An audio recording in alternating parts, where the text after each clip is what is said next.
Until the arrest of the former President Pinochet last October, Chile had achieved 3 remarkable successes, all of them in large measure due to former President Pinochet.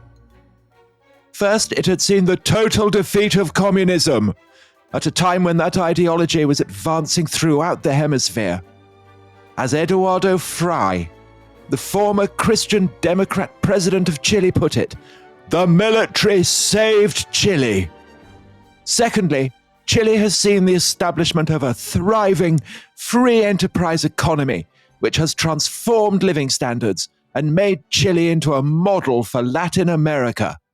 Thirdly, Chile is also remarkable because President Pinochet established a constitution for a return to democracy, held a plebiscite to decide whether or not he should remain in power, lost the vote, though gaining 44% support, respected the result, and handed over power to a democratically elected successor. So that, Dominic, was Margaret Thatcher speaking in 1999, by which point she was Baroness Margaret Thatcher in the House of Lords. And that, I'm kind of vaguely remembering this. General Pinochet, he'd become a senator. He came to Britain, didn't he, on a visit to Mrs. Thatcher? He did. And there was a kind of extradition warrant put out for his arrest. By a Spanish judge, on human rights violations charges. The Labour government of the day was put in a very difficult position, but they decided to honour the request for extradition. Pinochet was placed under house arrest, but eventually they found a loophole, which was his failing health, because he was then of advanced years. They claimed it was said that he was suffering from dementia, I think, and he was free to return to Chile. And this was a very controversial story. Because my sense is that by and large, I mean, I can't imagine anyone who would be on Pinochet's side. That would be my gut instinct. My gut instinct would be, the coup's a terrible thing. Yeah. But that's a reminder that there were certainly people in Britain, and I guess in America, because they were busy fostering the coup, for whom Allende absolutely was a menace, and hurrah for Pinochet. Yeah, you're absolutely right, Tom. You're absolutely right. In the last Chilean presidential election, which was in 2021, the winning candidate was a guy called Gabriel Boric, and he is an avowed fan of Allende, born long after Allende's demise. But he made a point on his inauguration day of going to the statue of Allende in Santiago and kind of bowing before it in kind of prayer and contemplation, to say, I'm kind of in your shadow. But the man he beat, Jose Antonio Cast, who is actually leading in the polls today for the next Chilean presidential election, who's a kind of right-wing populist. He's the nephew of Pinochet's banking chief and campaigned for Pinochet in that very referendum that Mrs. Thatcher mentioned when he was a student. So in other words, there are still, this is not an open and shut case, as it were. There is a large proportion of Chilean opinion that would absolutely agree with everything Mrs. Thatcher said. And I think there are 3 points to make about that. One is, it's easy probably for us to forget that in the Cold War, a lot of people felt that you just had to pick a side. And that's what Mrs. Thatcher was saying there about communism. And what Nixon and Kissinger would have said, you're with us or you're with them. And if you choose to go with them, well, God help you. Second thing is Mrs. Thatcher's economic program, the kind of what people now sort of call neoliberalism. I don't really like that terminology, but people call it that. There are the attack on inflation, the very sort of abrasive, astringent medicine. There are definitely some similarities. And the third thing, and I think the most important thing for Mrs. Thatcher and from the British point of view, and there was no doubt about this. We talked about this in our Falklands War podcast. Pinochet did back Britain in the Falklands War. I mean, the thing is that to outsiders, the Argentines and the Chileans look kind of identical with their dark glasses and their enthusiasm for electrocuting poets. But they absolutely despised each other. I remember it, yeah. And the Chileans gave Britain loads of assistance in the Falklands War. Well, so Baroness Thatcher, Dominic, in that same speech, described Chile as this country's oldest and truest friend in Latin America. Right. Well, so there you go. So there you go, exactly. But Dominic, but this is what sets this episode up, because I don't really know the truth about any of this. Right. So I want to find out whether Allende was as much the goodie and Pinochet the baddie, as I've always kind of just vaguely assumed. Well, we ended last time in the spring of 1973. They've had congressional elections in Chile. Allende has been in for less than 3 years, but he has made this extraordinary beginning redistributing land, nationalizing copper and banks and so on, pumping money into the economy on kind of welfare spending and things. And yet at the same time, inflation has not really gone through the roof. I mean, it's gone through the stratosphere. People's savings have been completely kind of debauched. People's living standards, if they're middle class, are falling rapidly. There's a sense of great hysteria among the middle classes. And I think it's actually, politics is always the clash of competing interest groups, isn't it? And, you can completely see why, if you're living out in the countryside, very poor, Allende is your savior. Allende is somebody who speaks for you. And as Ariel Dorfman said last time, makes you feel seen, gives you dignity. If you are, a professional person, a lawyer or whatever, whose, Uncle Jose's land has been redistributed, your savings have been have vanished because of inflation. You go into the shops, the shelves are empty, you're buying stuff on the black market. And those people are frightened that this is merely the beginning. I think that's the thing. We talked last time about Allende personally. Allende is clearly not, he's not Stalin. He's not even Fidel Castro. But a lot of these people think this is just the start of something. And actually, if it's not checked, what happens to Allende is neither here nor there, because somebody will replace him who will be much more left-wing, more repressive, all of this kind of thing. So that's the anxiety on the right, I guess, which is important to understand. And so it's a class-based as well. Oh, it's absolutely class-based. It's very class-based, absolutely. So we talked last time about how the result of those parliamentary elections in the spring of 1973 means that the Americans have basically given up all hope of stopping Allende by democratic means, sort of with a lot of money, before the end of his term. Dominic, just one last question on that. Do they have any qualms about that? Because the whole thing about America is that it's upholding democracy and the right of people to choose their own form of government. And that is one of the massive points of principle in the Cold War. Do they have no qualms about this? I wouldn't say they had any qualms whatsoever. I mean, I think that because they've been doing it for 20 years. They would say, I think if you had, not just Kissinger, because I think Kissinger is often too easy to make him I think he's often made a scapegoat actually because he's a German Jew. I mean, I know that may seem a heretical thing to say to some people, but I think it's very easy for people to pick on him rather than his predecessor, Dean Rusk, or William Rogers, or any of the other, the much more waspish kind of. I suppose that they kind of blur into one, don't they? They do. And Kissinger courted the media in a way they didn't. I wouldn't say it's anti-Semitism in itself, but he's such a distinctive figure with his gravelly German voice. He just stands out. Yes, he's become an avatar for American foreign policy more generally. But I think they would say, look, we're not this is not a clean fight. The Soviet Union and Eastern Europe in the late 1940s twisted and abused democracy. We can't just, if we have our hands clean, we will lose. We have to, use their methods. That's exactly what they would say. So I don't think they have any qualms about interfering with democracy in that sense. But I do think that by 1973, they have already established links with the Chilean army. They have identified officers who, as we said last time, are sick of their low salaries and things. They're quite a closed sort of caste, the Chilean army. Interestingly, because they're poorly paid, they can't kind of join in. They're too badly paid to kind of join in wider society very much. So they socialize just with themselves at their own country clubs. Officers are often married to the daughters or sisters of other officers.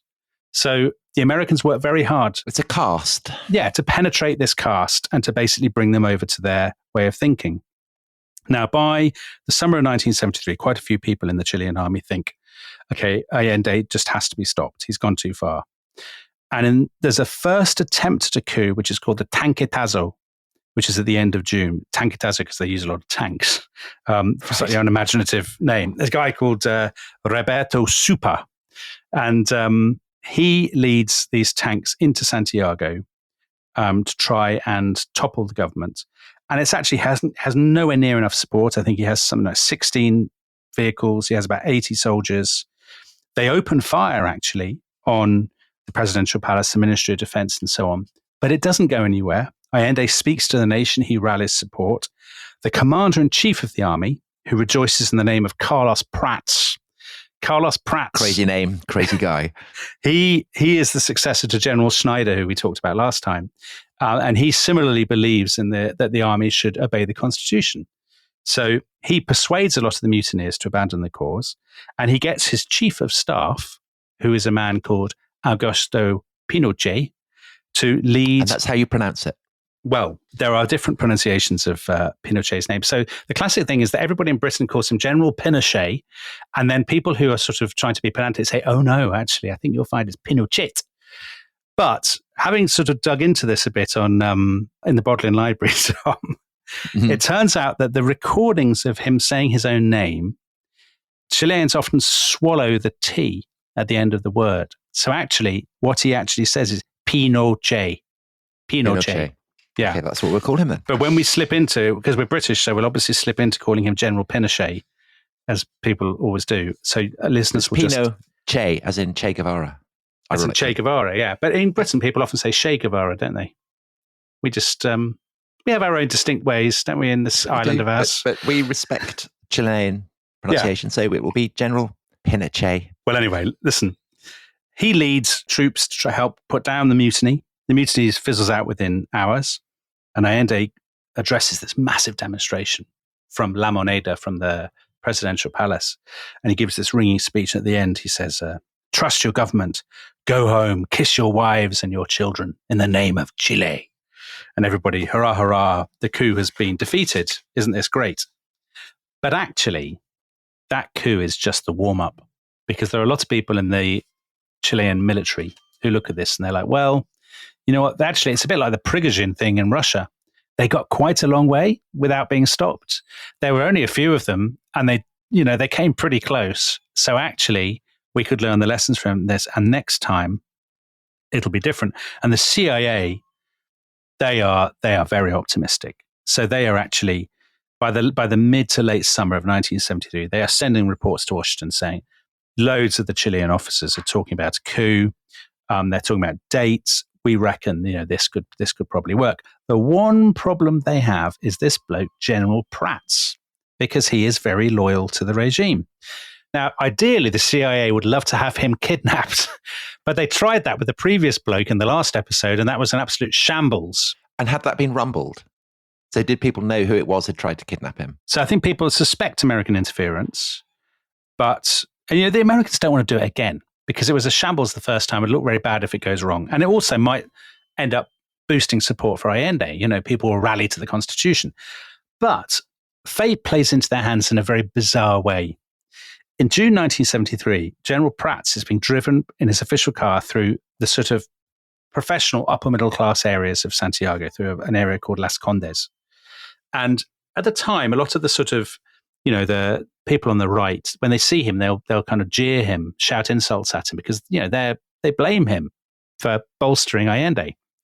And he gets to the crossroads, and this little Renault car pulls up next to him, and two people start making obscene gestures at him, shouting abuse and stuff. General Pratt, he's a military man, Tom, and he reacts as a military man perhaps should. He gets his gun and starts shooting at the car. That's how you think generals should respond to being insulted. Exactly. He starts shooting at... No nonsense. Well, he starts shooting at the car. The cars both stop, and the drivers get out, and General Pratt realizes to his horror that the driver of the other car, the crop-haired driver of the other car, who he thought was a man, is actually a housewife called Alejandrina Cox. And goodness. So he'd misgendered her. She starts shouting at him, you've been firing bullets into my car. Lots of passers-by gather, and they all take her side. There's a terrible scene of pushing and shoving and stuff. He actually ends up being rescued by a taxi driver. So this is a very embarrassing and shambolic incident. The Pratts and Mrs. Cox actually end up making public apologies to each other. They agree to kind of bury the hatchet, but this really damages his reputation. And the wives of his officers start to have demonstrations against him outside his house. And we can be absolutely sure this isn't some American thing. Well, I don't know. I mean, who knows? I suppose we can't, can we? We can't. I mean, no one The Americans could not have known that he would start shooting the car. They couldn't have put him up to that. Alejandrina Cox is clearly one of these people who is, on the right, middle class, all of this sort of, very anti-Allende. But I don't think she's necessarily a CIA asset. Maybe some of our listeners will know, and I would love to be corrected if I'm wrong. Anyway, Prats eventually resigns. By the way, the key newspaper, Tom, in drumming up antipathy to him is, of course, El Mercurio, this newspaper funded by ITT and by the CIA. So the person who succeeds Prats on the 22nd of August, 1973, is his chief of staff, a man who's not been in this story at all up to this point, except for that little outing at the mutiny, and that is General Augusto José Ramón Pinochet Ugarte. So this is Mrs. Thatcher's poster boy.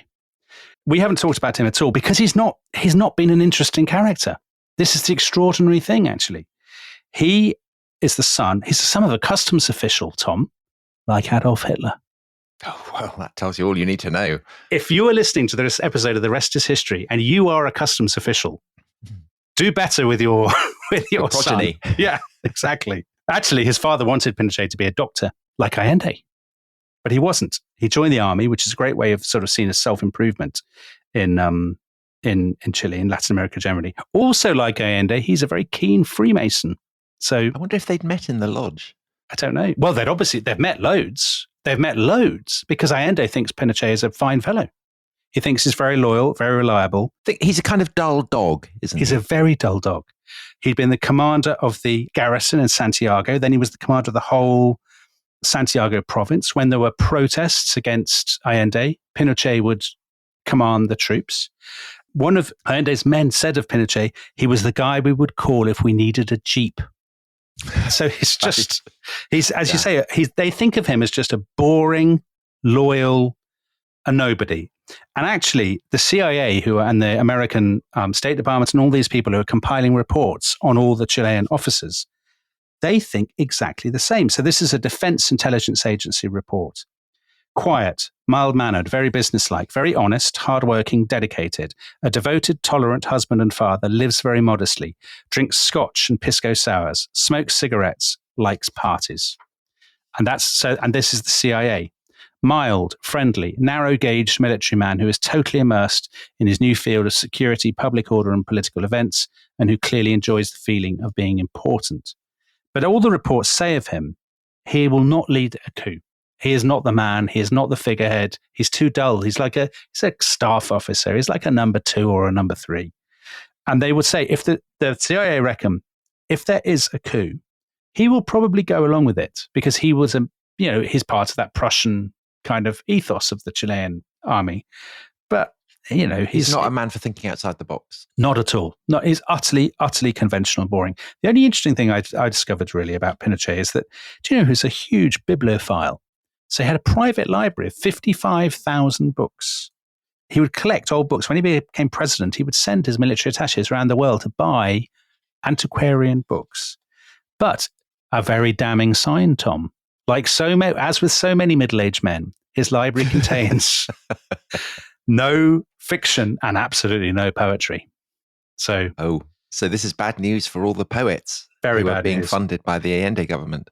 Very, very bad news. Now, just as we move towards the break, August 1973, the climate is definitely getting worse. There is yet another truckers' strike. There is, as we discussed last time, this rumbling constitutional row between the Supreme Court and Congress on the one hand and the Allende government on the other. The Americans have spent a lot of money basically pushing their friends in the Chilean Congress to be tougher on Allende.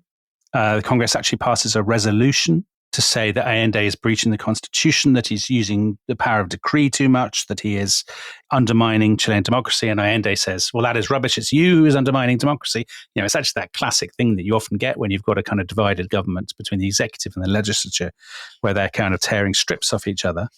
And there's a definite sense of rising tension. And actually, within Allende's regime, there is talk of trying to resolve this by having a massive referendum. And there are some people who say, actually, he was planning to give a speech on the 11th of September saying, look, this has gone on too long. Let's have a huge referendum. Are you with me? Or are you with, the Christian Democrats in Congress? Which side are you on? Well, I don't know how true that is. Of course, we'll never know. What we do know is that a week before the 11th of September, there are massive demonstrations in Santiago by his supporters to say, we're with you, you won't be toppled, all of this stuff. They're chanting, Allende, Allende, el pueblo te defiende. Allende, Allende, the people will defend you. We're standing with you, kind of thing. Ariel Dorfman, the playwright, in his article about this in the New York Review of Books, he says he was working at the time as a kind of cultural hanger-on with the Allende regime, cultural advisor. And he says that in the presidential palace, people were saying, the army are possibly planning something could happen, but they don't really think it will come to anything because they know that there is this long tradition of non-intervention in politics. And they're hopeful that people like Pinochet will stick to that. And actually, Allende's chief of staff, Fernando Flores, tells Ariel Dorfman, he says, this guy Pinochet, I have him in this pocket, nicely tied up. He's our man. We can absolutely rely on him. And in a staggering irony, on Sunday, the 9th of September, Pinochet and one of his other officers, they meet Allende and have a discussion of what they would do if there was a coup. And Allende says to Pinochet, can you draw up basically a plan, tell me what you would do? And Pinochet says, I will do, and I'll let you have it, today or tomorrow. And little does Allende know what is coming. Goodness. But you, dear listeners, you do know what's coming. You know that after the break, we will be embarking on Dominic's brilliant account of the coup that overthrows Allende and brings General Pinochet to power. So we'll see you in a few minutes.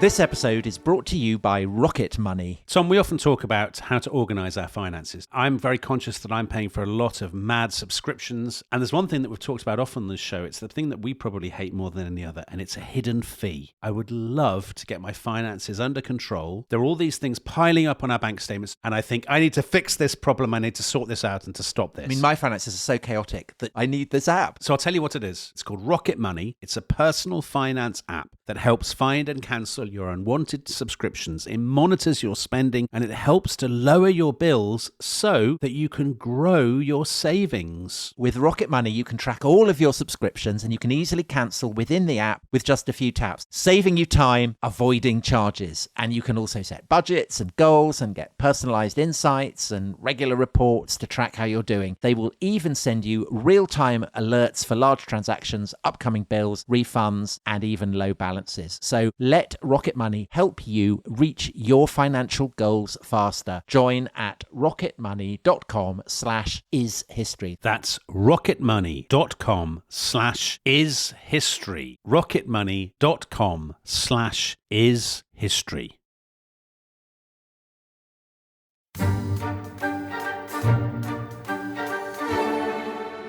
Hello, welcome back to The Rest is History. Now, just before the break, I revealed what is going to happen in this passage. I said that Allende is going to be toppled, Pinochet is going to come to power, and Theo told me off for having given away the climax of this narrative. But I think we've already given it away. And the thing is, Dominic, everyone knows this, don't they? Yes. I mean, this is, even if you have, I really know very little about the details, but it is, in a way, the kind of the archetype of a Latin American tragedy. It is. It absolutely is. I'm intrigued to find out whether it deserves that reputation and what it's done to get that reputation. Well, two things that people get wrong about it, though. First of all, they think of it as General Pinochet's coup. He did not plan it. There would be meetings from the beginning of September onwards among the Chilean, probably late August even, among the Chilean military, the Navy in particular, I think, and the Air Force and so on. There are groups of them. Pinochet is only invited to these meetings or only becomes a real participant in them at quite a late stage. He goes along with it, and nobody at that point thinks of him as the leader. Not at all. The second thing is that everybody thinks is that they think this is a coup planned, masterminded, orchestrated from Washington. Again, that is actually not really right. The CIA do not appear to have planned the coup. They knew it was being planned. They were delighted that it was being planned. And they, of course, lots of listeners will say, they have created the climate, or they have helped to create the climate. You see, I did not know that. I'd always assumed that the Americans had sponsored it. Well, they have kind of sponsored it, but they haven't. It's not their thing. They're not working hand in glove. Not probably as hand in glove as we think, or rather, I think the tendency, certainly in Britain and probably in many of the countries where we have rest is history listeners, the tendency is to see the Americans as the puppet masters and the Chileans as the marionettes. Don't you think, Tom? I mean, then we do this probably. with so much of the Cold War. And actually, the marionettes have a life of their own, an agency of their own. And even if the Americans had never existed, I mean, it's hard to imagine this scenario in which the Americans don't exist, but there would have been people in Chile who would have wanted a coup and would probably have tried. Right. And so the key thing you say, so the role of Pinochet in this becomes all the more intriguing that the Americans have dismissed him as a non-entity. Yeah. And he is not involved in the drawing up of the coup. So, Dominic, tell us, what happens? How does he end up becoming the figurehead? Well, there are different versions. Some people say that a couple of days beforehand, people say to him, we're going to do the coup and, you have to get involved with it. Otherwise, we'll have to get rid of you as well. So it's like Vitellius on the northern frontier in AD 69. That is exactly. Being told by his troops, you've got to become emperor, or will basically, you're doomed. That is the parallel, of course, that had occurred to me, Tom. The coup begins. It was postponed by a day. It was originally meant to be on the 10th of September. It actually begins on the 11th. At dawn, the Navy captured the port of Valparaiso, so a place where Allende had been as a young man, where he'd helped found the Socialist Party and so on. Immediately, the prefect of the province tells Allende what has happened. Allende goes to the presidential palace, La Moneda, in the center of Santiago with his bodyguards and with his key ministers. And they're trying to communicate with military leaders. And actually, it's very important to them that they communicate with Pinochet because he's the commander of the army. They can't get through. The telephones are cut off. Communications are down. There's news coming in from Chile that different places are being seized by military units, all looking very bad. And Allende, at that point, he really wants to get in touch with Pinochet, and he actually says to his aides, I wonder what they've done with poor old Pinochet. Oh, no, that's awful. It doesn't occur to him that Pinochet would have joined the plotters. Very quickly, it is obvious that the coup leaders are going to win. So by about 8:30 in the morning, they declare that they have Chile under control, and they're officially deposing Allende because there's a national emergency and all this kind of thing. And by about 9 o'clock, so 2 hours after the news has come in from Valparaiso, they are in total control, with the exception of a small part of the capital, with the presidential palace at its core, where Allende is holed up with his loyalists. Now, the army say, if you do not resign, if you do not surrender, we will attack the presidential palace, we will bomb it, we will hammer it with everything we have. We're not messing around here. Some people in Allende's entourage say to him, escape, get out, run, flee, maybe, who knows, flee to Cuba, do something. Allende says, no, I'm the democratically elected president. I will stand by the Constitution. I am not fleeing anywhere.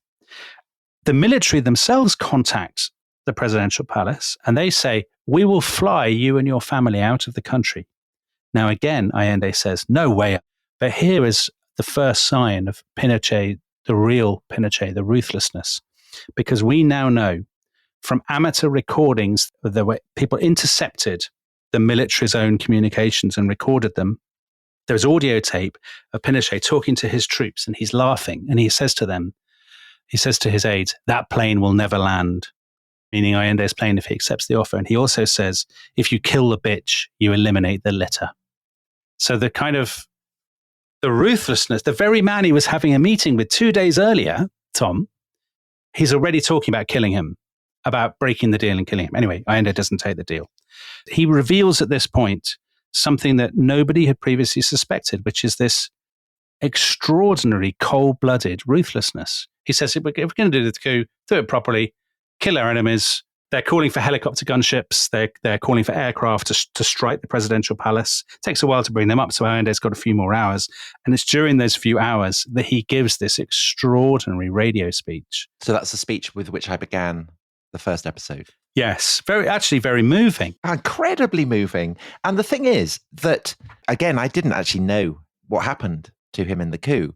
But this, again, drawing on the classical parallels, this is very Roman behavior. This is kind of Cato, defying an overambitious general, destroying the constitution, risking martyrdom. It is, exactly. He says, the people must defend themselves, but they must not sacrifice themselves.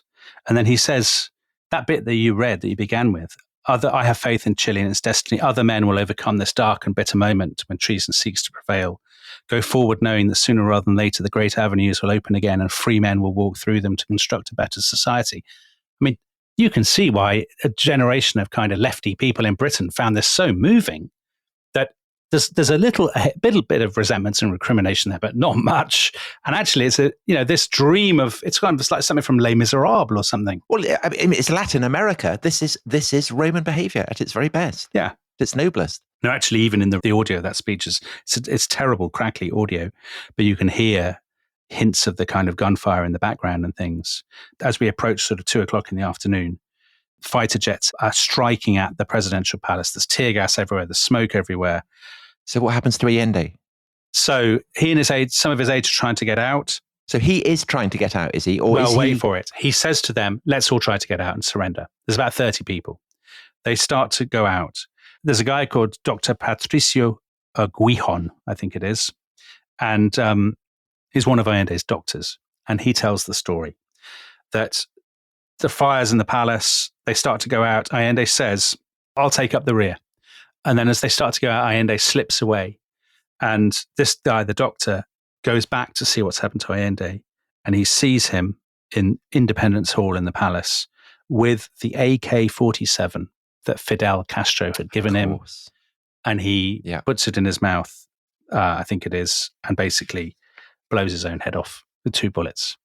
Now, that's not the story that was often told after Allende's death, because Fidel Castro, just a couple of weeks after this, told a big crowd in Havana that Allende had died in battle, firing at Pinochet's troops. And of course, there are lots of people... He sees that as a more heroic death. There are lots of people who wanted to believe that. And so it became a very, very popular idea that... I think the echoes of Cato killing himself rather than submit to Caesar, I think that it's just as heroic, if not more. I mean, it absolutely casts him as a martyr. And that's the role that he then plays. Isn't that Brutus and Cassius? Yes, they kill themselves as well. That idea of suicide rather than submit to an autocrat, I mean, it is a very ancient tradition.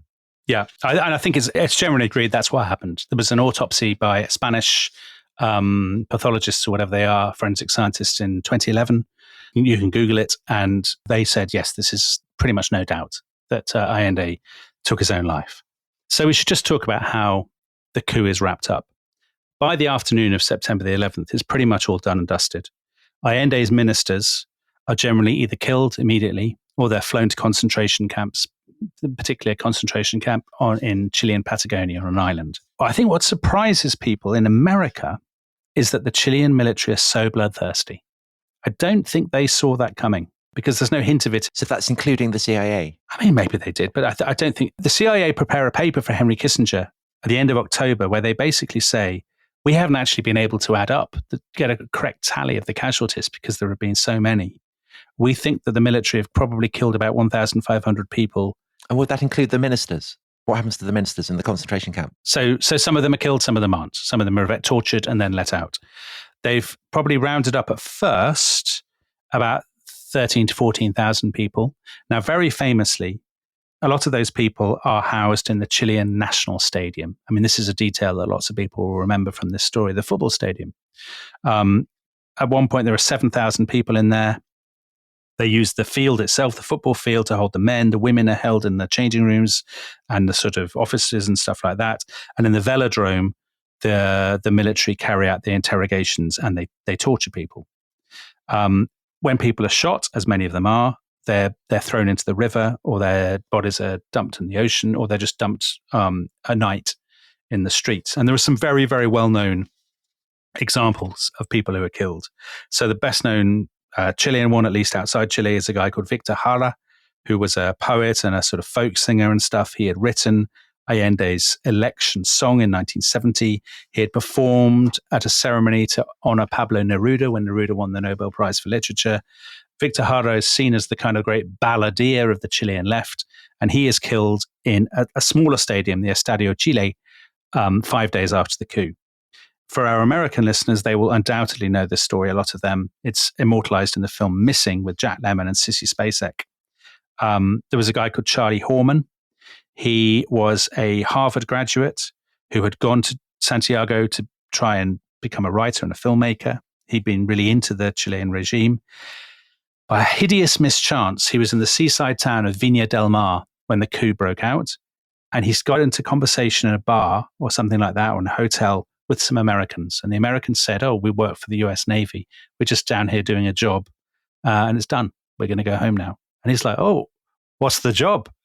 And the mood turns very kind of icy.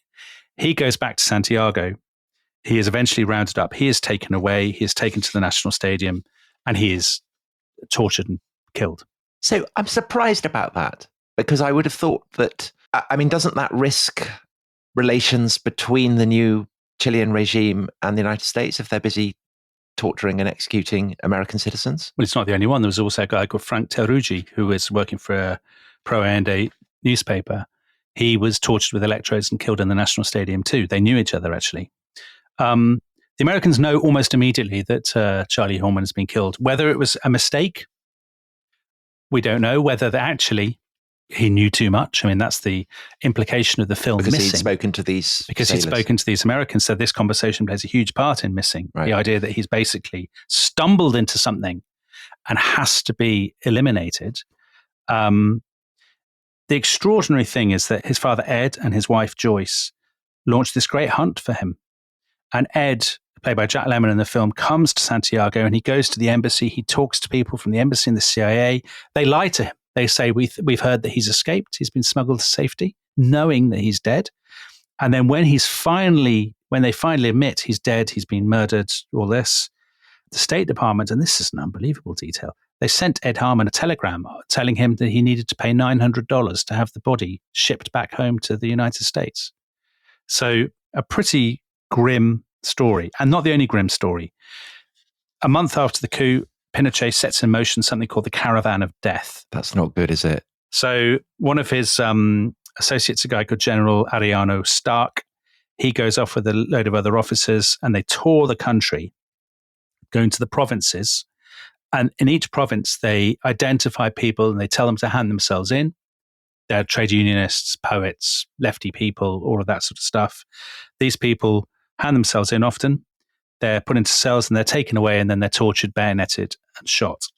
And this anticipates what's going to happen with something called DINA, which is the Directorate of National Intelligence, which becomes this kind of great institution for kind of arresting people, torturing them, disappearing them, all of this kind of thing. So that's one element of the post-coup regime. The other element that nobody could possibly have anticipated before the 11th of September 1973 was that Pinochet himself would prove as ambitious and ruthless as he did. So the junta, the military regime, is meant to be a rotating regime. You know, the army will have a go, the air force will have a go, the navy will have a go, and Pinochet goes first because he's the oldest, the army is the most senior. You know, he'll do it for 6 months or whatever, then hand it over. And he doesn't. He basically uses his power straight away to browbeat the other services into accepting him as the supreme chief of the nation. That's what he calls himself. And he sets up a personality cult. So people start to say, Pinochet has been chosen by God. He has the special approval of the Virgin Mary to destroy communism. And the coup was necessary. He is the savior of the nation. You know, Mrs. Thatcher explicitly picks up on this in that speech at the beginning that you quoted, Tom. He saved us from communism, and he is he's the great Chilean national hero. And so by 1974, he has supreme power in a way that nobody had possibly predicted. Does he have sunglasses, a bigger uniform, bigger hat? There's a very famous photograph of him sitting, not long after he's been named as supreme chief. He's sitting there with all his officers, and he is wearing the classic dark glasses. And you mentioned his hat. As the top man, Captain General, that's a title that has not been used in Chile since the days of Bernardo O'Higgins, the great liberation hero. As Captain General, he has a hat that is slightly bigger than everybody else's hat. So what the Americans didn't pick up on in those intelligence reports was the vanity, that would reveal itself once he became supreme leader. And of course, his regime, Tom, it's not just controversial because of the coup. It's controversial because under his leadership, probably 3,000 to 4,000 people were killed and about maybe 30,000, 20 to 30,000 tortured. So that understood. I mean, he really does sound as bad as the myth makes him. And yet, Mrs. Thatcher, she's Baroness Thatcher, standing up in the House of Lords, saying he's tremendous. Yeah. I mean, I don't want to say there's another side to a guy who's toppled a democratically elected government and murdered and tortured left, right, and centre and given himself a bigger hat. But for Mrs. Thatcher, there are two things he does, right? So he supports Britain in the Falklands. Yes. And so she feels gratitude for that. Yeah. But he is also a kind of, she sees him as a kind of fellow Thatcherite, someone who institutes an economic revolution that she sees him as a kind of, fellow traveller like that. A little bit, yeah. So to what extent is there any justification for the case that she was making for him, do you think? Oh, that's a very difficult. I mean, that's ultimately a political decision that the listener, make. Whether you think that, there will be some listeners, probably not a majority, but there'll be some listeners who say, listen, Allende was making a terrible mess of things. This was a Cold War. Chile was sliding towards Cuban-style socialism. If we had Chilean listeners, Tom, I don't really think we do, but if we did, there would certainly be some of them who would say that, and they would say Pinochet saved the country from this slide into the abyss of Marxism. Despite the violence with which he did it, the brutality with which he did it, despite the rupturing of the Constitution. They would say, listen, the Constitution, neither here nor there, this was an emergency, and they would say of the violence, that was better than the violence that would have come if a revolutionary Marxist regime had seized power. Yeah. And, that's what they would want to, presumably, and I'm guessing, that's not necessarily what I think. I'm kind of guessing what they would say. I think what Mrs. Thatcher, for Ronald Reagan, for all the myriad, actually, Western governments that supported Pinochet or smiled upon his regime, they were operating in the Cold War context where actually they quite often supported authoritarian regimes. I mean, the Chilean regime is not unique in South America. Argentina, or Brazil, or Uruguay, they all have very close links with the Americans. But what I hadn't appreciated was the depth of the democratic traditions within Chile. And I suppose there's a kind of slight measure, again, going back to the Roman echoes of Sulla laying down his power, choosing to lay down his power. With Pinochet? With Pinochet? No, I think so Mrs. Thatcher is wrong about this, I think, when she gives that. So she's got that wrong. There was a referendum, absolutely right, at the end of the 1980s on whether he should continue, and he lost. And he basically had, but he didn't really want to call the referendum. He was pressured into calling the referendum by younger officers, by people in politics. There were, Okay, because it does seem I was thinking it does seem a bit out of character, this bloodless yet ruthless brute. And he insists on retaining kind of titles and a kind of, it's like a kind of professor emeritus, the big hat and all that sort of stuff. Absolutely. So the idea that he's this kind of ultimately kindly man lays down his power and retires to grow cabbages is not quite correct. I mean, that's not the case at all. So, I do think it's probably you don't understand what happened with the coup unless you understand the Cold War context, the immense fear on both sides of something worse. And, there will be people in Chile right to this day. There are lots of people in Chile to this day who say, oh, Pinochet saved us from Marxism. Well, so this guy who's ahead in the polls.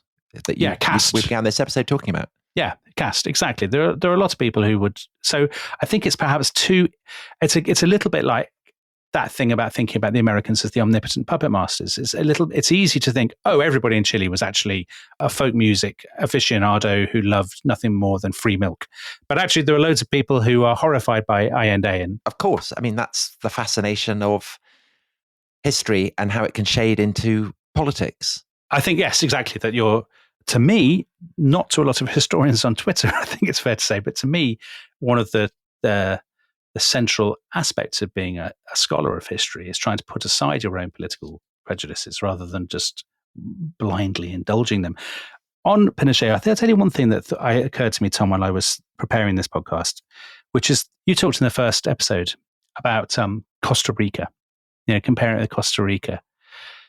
Individuals do have choices. So in Costa Rica, we talked about the civil war of the 1940s, and this guy, Don Pepe, who won power, and he abolished the military. And then he actually turned out to be a tremendous fellow. He was about 2 feet tall, wasn't he? And he was foiling hijacks and just, doing all kinds of good things. Pinochet didn't have to electrocute all those people.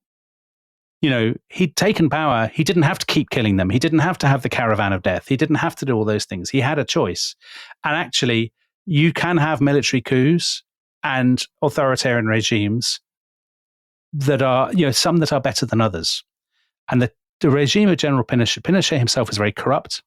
He amassed an enormous fortune and his family, billions and billions of dollars.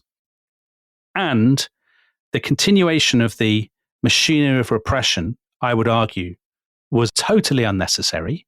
And so I think an attempt to sort of rehabilitate him and to say, I think that it founders on those facts. I suppose, there's an element of Macbeth, isn't there? I am in blood, stepped in so far that should I wade no more, returning were as tedious as go o'er. That once you start removing your predecessor and murdering people, the murdering just has to carry on, because otherwise you're worried that you're going to be toppled. I think there's a huge element of that. I think the extraordinary thing is that he'd lived so long, to late middle age, and he hadn't killed anybody or electrocuted anybody. And then when he has the chance, he turns out to be so savage. I think that's the remarkable thing. He's not Stalin. He hasn't been a gangster as a boy or hadn't been involved in revolutionary organizations. He's just been a boring, institutionalized kind of officer. And then he has this chance and he seizes it. But maybe that makes him more chilling. More kind of frightening. The idea that a dull functionary can suddenly start throwing people out of airplanes and things. Of course. He reminds me a bit of General Franco, another very boring man who turns out to be just, very bloodthirsty. And again, a man about whom people have very, very strong and polarized opinions, because there would be some people who say, oh, Dominic beating up on General Franco, shocking wokery.